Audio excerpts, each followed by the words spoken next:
Europe 1, il est 6h56. L'édito des éditos, Natacha Polony. Bonjour Natacha. Bonjour Thomas. Le mot du jour, c'est navire. Oui, parce que c'est la métaphore maritime qui domine ce matin. Emmanuel Macron quitte le paquebot à bord d'une vedette de Bercy, s'amuse Xavier Brouet dans le Républicain Lorrain. Mutin ou naufragé, la suite le dira.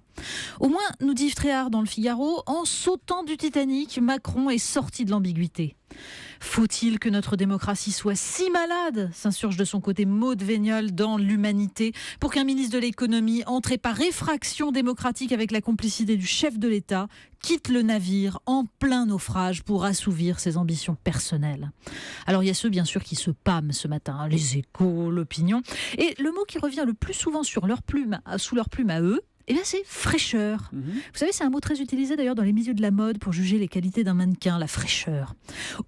À moins de 40 ans, s'enthousiasme Jean-Francis Pécresse dans Les Échos. Ce natif de la génération digitale, enfant de la famille européenne, voit et pense l'économie comme aucun de ses concurrents auxquels il va s'affronter.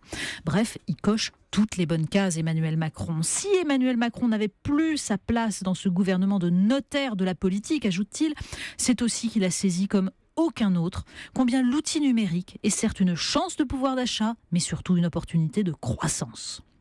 Donc, si vous avez bien compris, le programme, c'est Vive Uber et Google. Alors, il y en a d'autres qui sont un petit peu plus difficiles à impressionner ce matin. Voilà, c'est fait, il est libre, écrit Denis Domain dans La Nouvelle République. Libre et en marche. Mais vers quoi court-il, le petit Macron ? Sur le plateau du 20h, l'enfant prodige devenu fils prodigue tergiversait, tournait en rond. Mozart avait perdu un peu de son inspiration. Le soliste connaît sa partition pourtant. Il souhaite faire sonner sa singularité à l'écart de la triste fanfare du gouvernement et d'une caste politique usée jusqu'à la trame. Nous l'écoutions dédit dans l'écheveau de ses arguments. Trop intello chez les technos, trop techno auprès du populo.